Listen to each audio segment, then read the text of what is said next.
There are many fighters that are joining ISIS. An average of 10,000 foreign fighters join every day. An estimated amount of 3,400 come from Western countries, including more than 150 from the United States.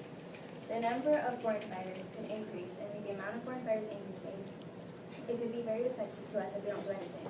If we don't go to war with ISIS, we could be in serious danger, such as the number of foreign fighters that are joining ISIS every day could at any time double or triple. And that would be worse because then the ISIS population would grow and way more innocent people wouldn't stand a chance against ISIS, and there would be many tragic deaths happening. We already have so many innocent people who have died. The number of that would just increase. So if we went to war with ISIS, we could stop all this from happening. We could save innocent lives.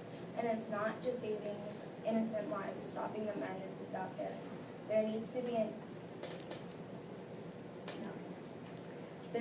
be an end to all this madness, and someone needs to take charge. And our troops were made for this, to protect and serve. And this is what they're trained for. So they should be out there fighting for those many innocent people that are dying.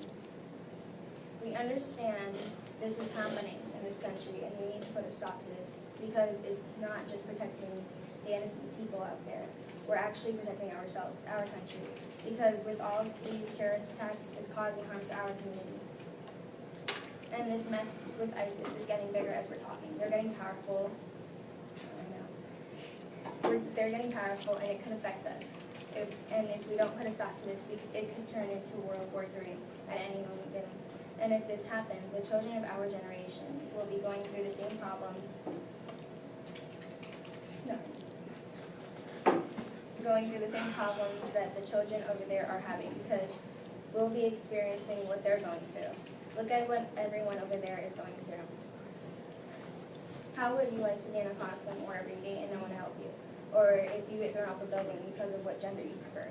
And how would you feel if your children were seeing people dying everywhere?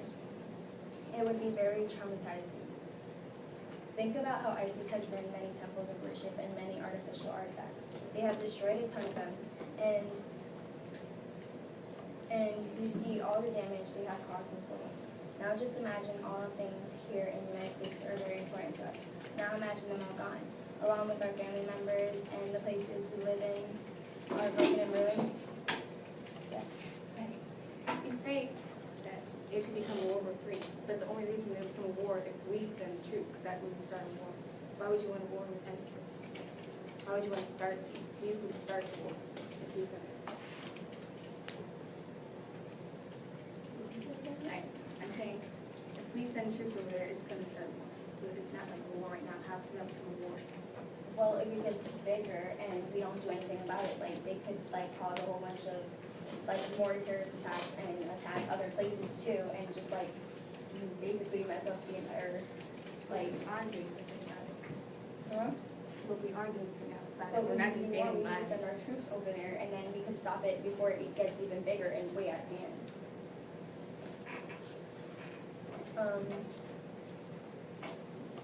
Well, that's what's going on over there, and we're not doing much to help the people in Iraq. So this is why we need to send our troops over, and we need to go to war before things get out of hand, and when things really do get out of hand, we won't be able to control it afterwards. Thank you.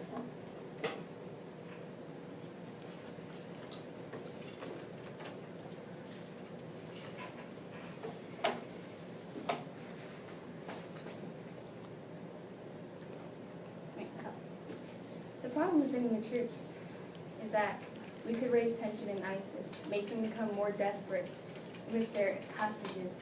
Oh, that's one problem.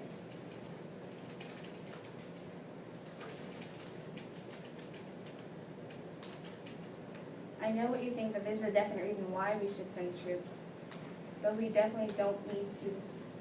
We don't want to risk our lives by coming over and start killing the terrorists left and right, because that's when they become more hostile, more desperate again with their hostages. We need to plan before we act. Just think of all the possibilities of sending troops over. ISIS could become infuriated with the U.S. that got involved, even though we already are involved, and could lead to terrorist retaliation attacks, because they could start getting weapons from other terrorist groups. And that would lead to war, and guarantee more human suffrage. Sending troops to fight ISIS is going to cost a whole lot more money. But before we do, we should give the Middle East some time to shape their future with the countries and plan out what they're going to do before we step in there. We're being attacked. We can help without fighting. We can send them the rebels more money to help stop ISIS, to give them more weapons to defend themselves. We could avoid fighting like we have in the past couple of weeks.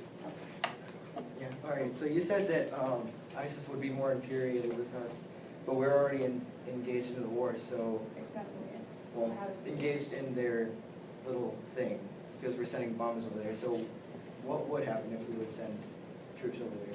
They would get even more desperate. I just said that's their hostage. I mean, even though we have troops over there, because we've had them over there for because you know other wars that we've had. But if we start engaging on them without thinking and planning, it could get more desperate. And maybe we can negotiate this one time with the power, with the Iraq and Syria forces. Without them, we might not solve the problem. We can save billions of dollars by thinking other ways to play this out. The more attention we give ISIS, the more support they get from, let's say, other terrorist groups that see that the U.S. is getting involved and see that if you were another terrorist group and see that the U.S. is being threatened by another ISIS group, then they might want to help them attack the U.S. because they see that we're involved and that they're a threat to us. I say this because the U.S. is being one of the most popular and powerful countries in the world.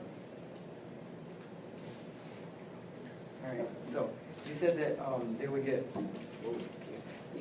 get, arms and help from other terrorist groups, but other terrorist groups do not like ISIS because of their rational thinking and the way they use their Islamic. It's not really about liking them, it's about who you're more as an enemy to you. Like if the U.S. is more an enemy to you, attack your enemy.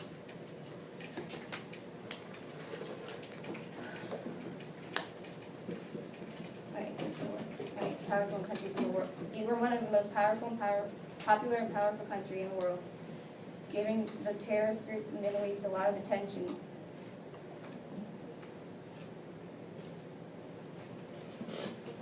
Sorry, I lost that image. Even though there are always some kind of terrorists in this world, we will give this one the most attention because they start killing some of our people. They will give other countries the idea that the U.S. is occupied with something small and can help them. Also, hostile groups could start sending them supplies, like I said, because they see the groups as a threat. As I said before, we could aid the countries who are fighting against ISIS instead of letting the whole world know that they're a problem. In the past, the U.S. has been in a lot of wars, some recently, some 100 years ago. The country's people are tired of war. We have war fatigue. 20 seconds. We don't need to start another war for the next generation to grow up in. The people don't want us to get involved. 10 seconds. We absolutely don't need spending a lot of billions of money on another war and to suffer and rebuild our country once again.